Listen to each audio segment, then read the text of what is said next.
ವಿಜಯಪುರದಲ್ಲಿ ಮಳೆ ಅಬ್ಬರಿಸ್ತಾ ಇದೆ. ಈ ನಡುವೆ ಕಳೆದ 10 ದಿನಗಳ ನಿರಂತರ ಮಳೆಯಿಂದಾಗಿ ತಾಪಮಾನ ದಿಢೀರಂತ ಕುಸಿತ ಕಂಡಿದೆ. ಹೀಗಾಗಿ ಮಕ್ಕಳು ಹಾಗೂ ವೃದ್ಧರಲ್ಲಿ ಸಾಂಕ್ರಾಮಿಕ ರೋಗಗಳು ಹೆಚ್ಚಾಗಿವೆ. ವೈರಲ್ ಫೀವರ್, ಕೆಮ್ಮು, ನೆಗಡಿ, ನ್ಯೂಮೋನಿಯಾ ಜೊತೆಗೆ ಉಸಿರಾಟದ ಸಮಸ್ಯೆಯೂ ಹೆಚ್ಚಳವಾಗಿದೆ.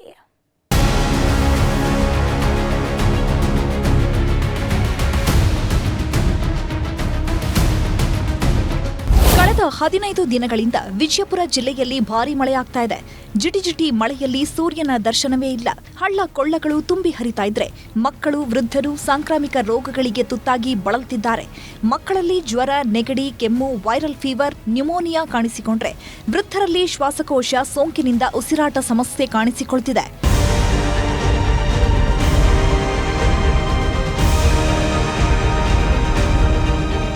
ವಿಜಯಪುರ ಜಿಲ್ಲಾಸ್ಪತ್ರೆಯಲ್ಲಿ ಹೊರ ರೋಗಿಗಳ ಸಂಖ್ಯೆಯಲ್ಲಿ ಭಾರೀ ಏರಿಕೆಯಾಗಿದೆ.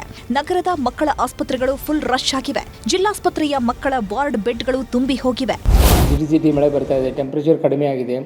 ಈ ರೀತಿ ಟೆಂಪರೇಚರ್ ಇರೋದ್ರಿಂದ ಕೆಮ್ಮು, ನೆಗಡಿ, ಜ್ವರ ಬರುವಂಥ ಚಾನ್ಸ್ ಭಾಳ ಇರ್ತವೆ. ನಮ್ಮ ಆಸ್ಪತ್ರೆಗೆ ನೋಡ್ತಾ ಇರ್ಬೋದು, ವಯೋವೃದ್ಧರಾಗಲಿ, ನಮ್ಮ ಚಿಕ್ಕ ಮಕ್ಕಳ ಆಸ್ಪತ್ರೆಗಳಾಗಲಿ, ವಾರ್ಡ್ಗಳಾಗಲಿ ಪೇಷಂಟ್ಗಳಿದ್ದಾವೆ. ಇವೆಲ್ಲ ಸಿಂಪಲ್ ಕೆಮ್ಮು, ನೆಗಡಿ, ಜ್ವರದಿಂದ ವೈರಲ್ ಫೀವರ್ ಬಂದು ಅದನ್ನು ಕಾಳಜಿ ಮಾಡದೇ ಇದ್ದರೆ, ಆಸ್ಪತ್ರೆಗೆ ಬೇಗ ತೋರಿಸದೇ ಇದ್ದರೆ ನ್ಯೂಮೋನಿಯಾಗಿ ಪರಿವರ್ತನೆ ಆಗುತ್ತದೆ. ಆದ್ದರಿಂದ ದಯವಿಟ್ಟು ವಯೋವೃದ್ಧರಲ್ಲಿ, ಚಿಕ್ಕ ಮಕ್ಕಳಿಗೆ ವಿನಂತಿ ಮಾಡ್ಕೊಳ್ಳೋದಪ್ಪ ಅಂತಂದರೆ ಮುಂಜಾಗ್ರತಾ ಕ್ರಮ ತೆಗೆದುಕೊಳ್ಳೋದು ಭಾಳ ಉತ್ತಮ. ಏಕಾಏಕಿ ರೋಗಗಳ ಉಲ್ಬಣಕ್ಕೆ ಪ್ರಮುಖ ಕಾರಣ ಅಂದ್ರೆ ಕಳೆದ 15 ದಿನಗಳಿಂದ ನಿರಂತರ ಮಳೆ ಜೊತೆಗೆ ತಾಪಮಾನದಲ್ಲಿ ದಿಢೀರ್ ಕುಸಿತ ಆಗಿರೋದು. ಸಹಜವಾಗಿಯೇ ಮಕ್ಕಳಲ್ಲಿ ಜ್ವರ, ನೆಗಡಿ, ವೈರಲ್ ಫೀವರ್ ಕಾಣಿಸಿಕೊಳ್ತಿವೆ. ಅದರಲ್ಲೂ ಅಸ್ತಮಾ ಸೋಂಕಿರುವ ವೃದ್ಧರಲ್ಲಿ ನ್ಯೂಮೋನಿಯಾ, ಉಸಿರಾಟ ತೊಂದರೆ ಕಾಣಿಸಿಕೊಳ್ತಿವೆ. ಜನರಿಗೆ ಚಿಕಿತ್ಸೆ ಕೊಡೋದಕ್ಕೂ ಕಷ್ಟವಾಗ್ತಿದೆ. ವಿಜಯಪುರ ಜಿಲ್ಲೆಯಲ್ಲಿ ನಿರಂತರ 10 ದಿನಗಳಿಂದ ಇದೇನು ಮಳೆ ಸುರಿತಾ ಇದೆ, ಇದರಿಂದ ಭಾಳ ಜನರಿಗೆ ಒಂದು ತೊಂದರೆಯಾಗಿದೆ. ಆಮೇಲೆ ನ್ಯೂಮೋನಿಯಾ ಕೇಸುಗಳು ಮತ್ತು ಆರೋಗ್ಯದ ಮೇಲೆ ಭಾಳ ಪರಿಣಾಮ ಬೀಳ್ತಾ ಇದೆ. ಅದಕ್ಕೆ ನಾನು ಜಿಲ್ಲಾಡಳಿತಕ್ಕೂ ಮತ್ತು ಆರೋಗ್ಯ ಇಲಾಖೆ ಅಧಿಕಾರಿಗಳಿಗೆ ನಾನು ವಿನಂತಿ ಮಾಡ್ಕೋತಾ ಇದ್ದೀನಿ. ಕೂಡಲೇ ಏನು ಬಂದಂಥ ರೋಗಿಗಳಿಗೆ ಸೂಕ್ತ ಒಂದು ವ್ಯವಸ್ಥೆ ಮಾಡಬೇಕು ಮತ್ತು ಹೆಚ್ಚಿಗೆ ಮುಂಜಾಗ್ರತಾ ಕ್ರಮ ವಹಿಸ್ಕೊಂಡು ಬೆಡ್ಗಳನ್ನು ಮತ್ತು ಎಲ್ಲ ಮೂಲಭೂತ ಸೌಕರ್ಯಗಳು ಬೇಕಾಗಿದೆ ಅದನ್ನು ಮಾಡಬೇಕಂತೇಳಿ ಈ ಮೂಲಕ ನಾನು ಜಿಲ್ಲಾಡಳಿತಕ್ಕೆ ಮತ್ತು ಆರೋಗ್ಯ ಇಲಾಖೆ ಆಗ್ರಹ ಮಾಡ್ತೀನಿ. ಬರದ ನಾಡು ಅಂತ ಕರೆಸಿಕೊಳ್ತಾ ಇದ್ದ ವಿಜಯಪುರ ಕಳೆದ 15 ದಿನಗಳಿಂದ ಮಳೆ ಹೆಚ್ಚಾಗಿ ಮಲೆನಾಡನ್ನೇ ಮೀರಿಸುತ್ತಿದೆ. ನಿರಂತರ ಮಳೆ ಬೆಳೆ ಹಾನಿಗೂ ಕಾರಣವಾಗಿದೆ. ಜೊತೆಗೆ ಆರೋಗ್ಯಕ್ಕೂ ಕಂಟಕ ತಂದಿದೆ. ಗುರುರಾಜ್, ನ್ಯೂಸ್ 18, ವಿಜಯಪುರ. ಅತಿಯಾದ್ರೆ ಅಮೃತವು ವಿಷವಾಗುತ್ತೆ ಅನ್ನೋ ಗಾದೆ ಮಾತು ಕೊಪ್ಪಳ ಜಿಲ್ಲೆಯ ರೈತರ ಪಾಲಿಗೆ ನಿಜವಾಗಿದೆ. ಅಧಿಕ ಮಳೆ ಆಗಿರುವ ಹಿನ್ನೆಲೆಯಲ್ಲಿ ಕೊಪ್ಪಳ ಜಿಲ್ಲೆಯಲ್ಲಿ ಬೆಳೆ ನಾಶವಾಗ್ತಿದೆ. ಬರಪೀಡಿತ ಜಿಲ್ಲೆಗೆ ಮಳೆಯಿಂದ ಸಂಕಷ್ಟ. ಮಳೆಯಿಂದ ನೆಲಕಚ್ಚಿದ ಮೆಕ್ಕೆಜೋಳ ಹೆಸರು. ಕೊಪ್ಪಳ ಜಿಲ್ಲೆ ಬರಪೀಡಿತ ಅನ್ನೋ ಮಾತಿತ್ತು. ಆದರೆ ಈ ವರ್ಷ ವಾಡಿಕೆಗಿಂತ ಅಧಿಕ ಮಳೆಯಾಗ್ತಿದೆ. ಮುಂಗಾರು ಮಳೆ ವಾಡಿಕೆಯಂತೆ 281 mm ಆಗಬೇಕಿತ್ತು. ಆದರೆ 434 ಮಿಲಿಮೀಟರ್ ಮಳೆಯಾಗಿದೆ. ವಾಡಿಕೆಗಿಂತ 54% ಹೆಚ್ಚಳವಾಗಿದೆ. ಆಗಸ್ಟ್ನಲ್ಲಿ 54 ಮಿಲಿಮೀಟರ್ ಮಳೆಯ ಬದಲು 121 ಮಿಲಿಮೀಟರ್ ಮಳೆಯಾಗಿದ್ದು 124% ಅಧಿಕ ಮಳೆಯಾಗಿದೆ. ಹೀಗಾಗಿ 1.62 ಲಕ್ಷ ಹೆಕ್ಟೇರ್ ಪ್ರದೇಶದಲ್ಲಿ ಮೆಕ್ಕೆಜೋಳ, 25,850 ಹೆಕ್ಟೇರ್ ಪ್ರದೇಶದಲ್ಲಿದ್ದ ಹೆಸರು ಬೆಳೆ ನಾಶವಾಗಿದೆ.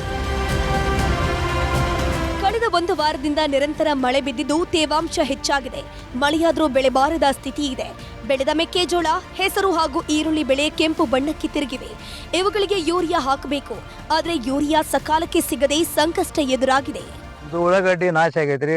ಹೀರೆ ಗೊಬ್ಬರ ನೋಡಿದ್ರ ಎಲ್ಲಿ ಸಿಗೋಲ್ರಿ, ಭಾಳ ಸಮಸ್ಯೆ ಆಗೈತ್ರಿ. ಮತ್ತೆ ಕಸ್ತ ಎಣ್ಣೆ ಹೊಡೆದು ಎಲ್ಲ ಒಣಗಿ ಹೊಂಟೈತ್ರಿ. ಮತ್ತೆ ಮಳೆ ಹೆಚ್ಚುವರಿಯಾಗಿ ಎಲ್ಲ ಸಮಸ್ಯೆ ಪರಿಹಾರ ಆಗೈತ್ರಿ. ಗೋಂಜಾಳ ಹಾಕಿವ್ರಿ, ಗೋಂಜಾಳ ಬೆಳೆಸಿ ಬಂದು ಅದಕ್ಕೂ ಗೊಬ್ಬರ ಇಲ್ರಿ. ಎಲ್ಲ ಸಮಸ್ಯೆ ಭಾಳ. ಹೆಸರು ಹಾಕಿವ್ರಿ, ಎಲ್ಲ ಕಟಾವು ಬಂದುವುದು, ಎಲ್ಲ ಬೀಜ ಎಲ್ಲ ಉದುರಿ ಹೋಗಿಬಿಟ್ಟು. ಮುಂಗಾರು ಹಂಗಾಮಿನಲ್ಲಿ ಈ ಬಾರಿ ಉತ್ತಮ ಮಳೆಯಾಗಿದೆ. ಸಮೃದ್ಧ ಬೆಳೆ ಬರುತ್ತೆ ಎಂಬ ನಿರೀಕ್ಷೆಯಲ್ಲಿದ್ದ ರೈತರಿಗೆ ಬೆಳೆ ನಾಶ ಆತಂಕ ಹುಟ್ಟಿಸಿದೆ. ಸರ್ಕಾರ ಸೂಕ್ತ ಸಮೀಕ್ಷೆ ಮಾಡಿಸಿ ರೈತರಿಗೆ ಪರಿಹಾರ ನೀಡಬೇಕು ಅಂತ ಆಗ್ರಹಿಸಿದ್ದಾರೆ.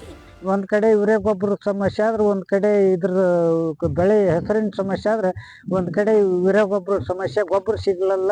ಗೊಬ್ಬರ ಸಿಗ್ಲಾರ್ಕ ಆಧಾರ್ ಕಾರ್ಡ್ ಒಂದ ಚಲೋ 2 ಚಲೋ ಕೊಡ್ತು ಅಂತಾರ. ಅದ್ರ ಸಹಿತ ಇದಾಗಿಲ್ಲ. ಗೊಬ್ಬರ ಸಿಗ್ಲಾರ ಕಳದೆ ಬಂದು ಅವು ಹಾಳಾಗ್ಯಾವ. ಉಳ್ಳಾಗಡ್ಡಿ ಮೇಲ್ ಗೊಬ್ಬರ ಹಾಕಕ್ಕೂ ಇಲ್ಲ, ಮೆಕ್ಕೆಜೋಳಕ್ಕೆ ಮೇಲ್ ಗೊಬ್ಬರ ಹಾಕಕ್ಕಿಲ್ಲ, ಯಾವುದಕ್ಕೂ ಇಲ್ಲ. ನಮ್ಮ ಜಿಲ್ಲಾದಾರ ಒಂದು ಶಿವರಾಜ್ ತಂಗಡಿಗೆ ಅವರು ಸಚಿವರು ಅದಾರ, ಶಾಸಕರಾದ್ರ, ಒಬ್ರು ಚಕ್ಕಾರ ಐತಿಲ್ಲ. ಇಲ್ಲಿವರೆಗೂ ಪರಿಹಾರ ನೀಡುವ ಬಗ್ಗೆ ಕೃಷಿ ಇಲಾಖೆ ಮಾಹಿತಿಯನ್ನ ನೀಡಿಲ್ಲ.